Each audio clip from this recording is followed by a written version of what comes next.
invitado para el día de hoy el asambleísta manabita Fernando Cedeño Rivadeneira. Don Fernando, placer tenerlo por aquí, gracias por su tiempo. Sobre todo que ya se activó la asamblea, ¿no? Bien, vamos con lo primero. Finalmente se llegó a un entendimiento, pero yo quería preguntarte una cosa, porque usted también tiene su experiencia en esto. ¿Es la primera vez que se hacen alianzas entre partidos políticos? No, siempre han habido en el Ecuador, incluso históricamente hay desde el pacto de Arrelaga Gana en que con el bucaranismo y el Partido Social Cristiano, o sea, históricamente porque tú tienes que llegar a consenso, y peor ahora que reformaron el Código de la Democracia cambiando el método de asignación de escaños, quitando el método de Hong por el método de Wester. El método de Wester es un método que beneficia a las minorías, entonces difícilmente tú puedes barrer en una elección, pero lo que logran con este método es que exista una dispersión de fuerzas.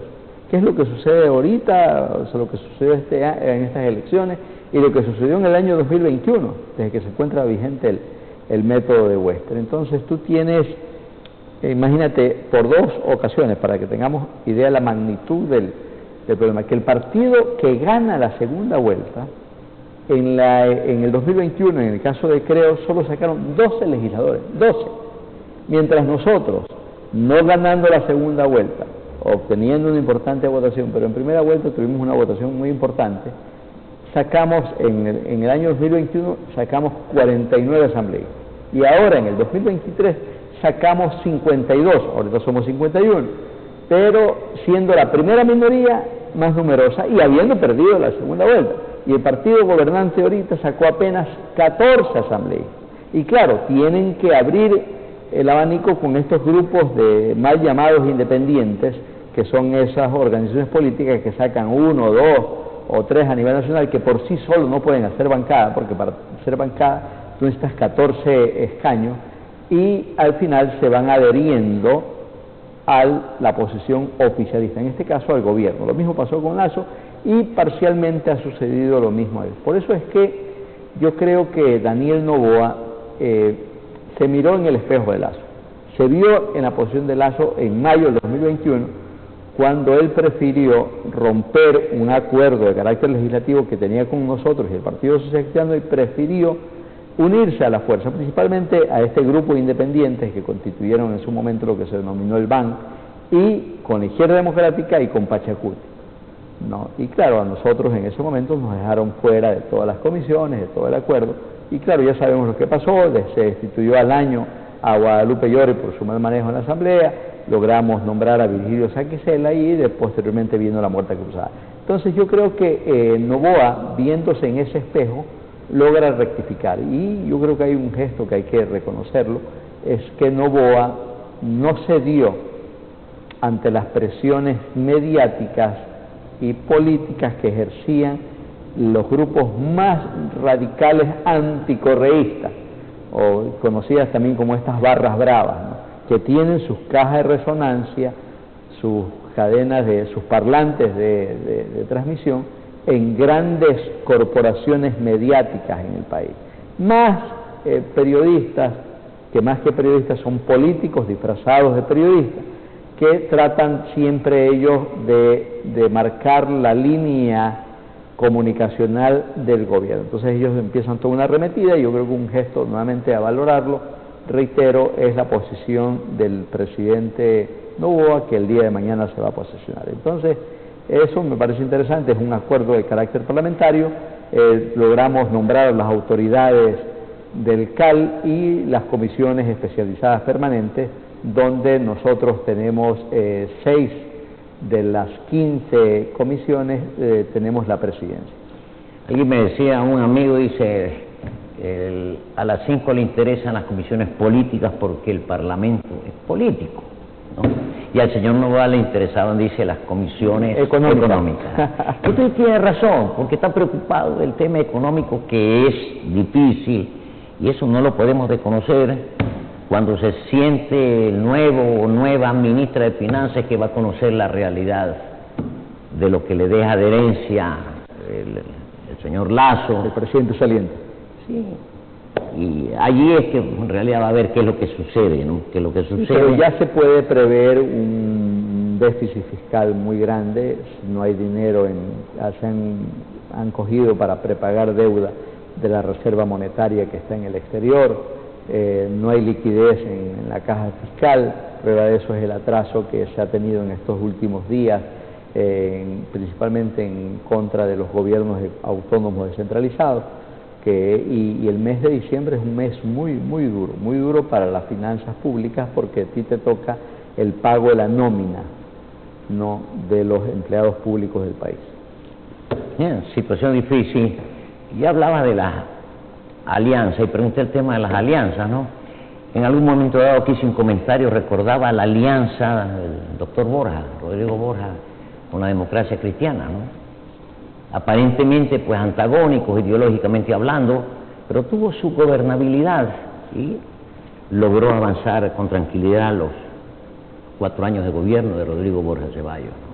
Bien, Fernando, encabezas una importante comisión para que conozca la ciudadanía cuál es la función de esta comisión. Bueno, es una de las comisiones, yo creo que todas las comisiones permanentes son importantes, pero la Comisión de Justicia y Estructura del Estado es una de las más importantes en la Asamblea Nacional, por cuanto trata reformas legales, nuevos proyectos de ley, o sea, el resto son comisiones que tienen un tema específico. Acá es en términos generales, cualquier materia del derecho, puedes tratar temas civiles, penales, y además es parte de en su etapa de fiscalizar incluso a los órganos que conforman la estructura del Estado. Por eso la comisión se llama Comisión de Justicia y Estructura del Estado. Incluso en el periodo anterior fue una de las comisiones que menos rendimiento tuvo en el periodo. Tanto es así que en este momento nos encontramos haciendo un inventario de los trámites no resueltos en la comisión, el estado en que se encuentra, ver si algunas ya siguen en la etapa de socialización o ya fueron aprobados en primer debate o están listas para ser aprobados en primer debate, y cuáles están listas para su definitivo debate en segundo y definitivo debate. Entonces estamos en esa etapa de transición, de ver la magnitud y tratar de lo que yo llamo unificación por materias, ¿no? Por grupos de reformas legales, para tratar de simplificar. Hay cerca de 222 causas represadas en esta comisión, y por lo tanto, ante la grave situación de inseguridad que vive, se convierte por lo tanto en una tarea muy dura. Vamos a hacer nuestro mejor esfuerzo precisamente para sacar los proyectos de reformas legales que tengan que ver incluso para ayudar en el combate al crimen organizado y bajar los niveles de inseguridad del país, y que no se produzca la muletilla en el gobierno de Lasso que la culpa es del Parlamento, ¿no? La culpa es de la oposición, de la Revolución Ciudadana, que no me deja gobernar. Señor, si usted lo hemos elegido presidente, usted tiene que gobernar. Entonces yo creo que el reto que tiene también el presidente Noboa es muy grande. Vamos a estar mañana en el acto de posesión del nuevo presidente de la República. Un tema que algunos a lo mejor no lo comprenden, se quejaba el señor Carrillo, y lógicamente que era de esperar que presentara una acción constitucional. ¿Cómo entender eso para clarificar lo que a lo mejor algunos no lo comprenden? Bueno, aquí es muy simple. El señor Carrillo tenía una inhabilidad de ejercer cargo público porque fue destituido mediante juicio político por la Asamblea Nacional, ya no me recuerdo el mes, pero fue en el transcurso del inicio del año, y por lo tanto esa inhabilidad le dura 2 años para ejercer cargo público. Él puede ser candidato, porque la candidatura es una mera expectativa, pero ya en el momento de la posesión a nosotros los asambleístas nos exigen una serie de documentación que se llaman documentos habilitantes. Entre esos documentos habilitantes un certificado que tú lo puedes sacar en línea del Ministerio de Trabajo, ¿no? Donde tú pones tu número de cédula, te lo emite sin costo alguno, y imprimes y ahí ves si tienes o no tienes impedimento para ejercer cargo público. ¿Qué pasó? Él vivamente, él lo propone días antes de la posesión una acción de protección, pero él no tenía, como había una comisión de carácter administrativo que receptó los documentos, no le pudieron convalidar porque el trámite es muy sencillo, uno llegaba con su documentación, habían unas mesas de la parte de secretaría donde revisaban uno a uno un checklist, cumple esto, sí, tal. Entonces ya uno cumple todo, firma los documentos que uno recibe, le dan el recibido y si ya cumple todo pasa a otra etapa donde asignan parqueadero, después posteriormente te llevan al registro de huellas digitales para la votación, te dan tu clave de acceso al sistema Simbra, que es un sistema informático en el que tú como legislador tienes que te asignan un correo electrónico institucional, etcétera, y también registras tu huella digital para las votaciones. Entonces él no pudo llegar, él llegó nomás a entregar los documentos, él plantea su recepción y posteriormente creo que es el artículo 11 de la ley que habla de que previo a instalación se nombrará una comisión ocasional de 5 miembros para verificar la documentación de todos los asambleístas.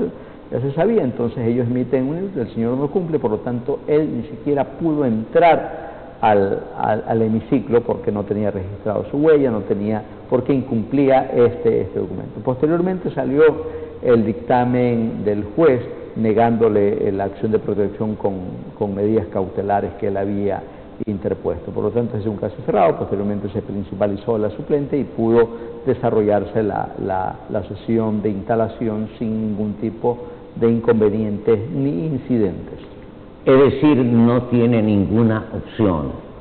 No cumplía la ley, ¿no? Así es. Me pareció interesante, sí, algo leí del pronunciamiento de la autoridad judicial, ¿no?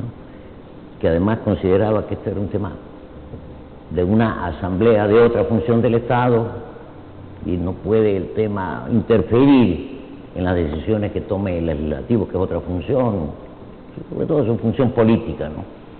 Me pareció interesante y coherente porque necesitaba más que 2 o 3 líneas para contestarle y terminado el asunto. Bien, don Fernando, vamos a necesitar más tiempo. Sé que tiene que viajar a Quito, va a estar presente, tiene que estar presente pues mañana en la posesión, esta mañana en la posesión del señor Noboa, y ojalá que las cosas puedan caminar, ponerse de acuerdo en muchas cosas, y me da la impresión, y en eso podemos estar de acuerdo, creo yo, que aunque es un joven, y el nuevo presidente, 35 años, pero creo yo que no va a recibir las presiones o dejarse presionar como algunos piensan, digo yo, por lo menos hasta aquí lo que hasta aquí lo ha demostrado, así es. Y esperemos que le vaya bien por el bien del Ecuador, en la que nosotros como bancada le hemos extendido la mano y vamos a apoyar en todas las cosas que consideramos que es positiva para el pueblo ecuatoriano, ¿no? En las cosas que no consideramos simplemente en función de lo que nos caracteriza, de ser frontales y decir no cuente con nosotros para ninguna cuestión regresiva en derecho ni nada que afecte a la economía familiar de los ecuatorianos, principalmente los sectores más favorecidos que viven en situaciones de pobreza. Esas frasecitas, esas palabras de cuando hubo el trabajo de buscar el tratado comercial con Europa, ¿no? Las recuerdo del expresidente Correa, ¿no? Líneas rojas. Existen líneas rojas y con esas puede que haga mayoría en otro lado. Sí, pero... Y lo que se demostró, Lenin, es tanto el día viernes como el día domingo, tanto para el nombramiento de las autoridades del CAL como para las elecciones de las comisiones especializadas permanentes de la Asamblea Nacional, se pudo determinar que sí es posible llegar a acuerdos, sí es posible conversar, sí es posible dejar a un lado, hay diferencias, ¿no? Y las diferencias siempre son bienvenidas, ¿no? Pero siempre y cuando a veces con el disenso, con el diferente, conversando nos podemos entender, ¿no? Y no ver a nuestros adversarios políticos como enemigos que hay que destruir, ¿no? Sino que en función del respeto mutuo que debe existir entre las diversas posiciones Nosotros tenemos nuestra forma de entender la administración pública, ellos tienen igual la suya, pero en función de esos disensos, de esa diferencia, se puede llegar a consenso. Bien, bien por el Ecuador. Gracias, Fernando, por venir. Excelente. No se olvide después también regresar, pues, No, ver siempre, cómo marchan las siempre. cosas. Muy Estamos amable. aquí. Gracias. Estuvo con ustedes Fernando Cedeño Rivadeneira, asambleísta manabita. Volveremos en un momento.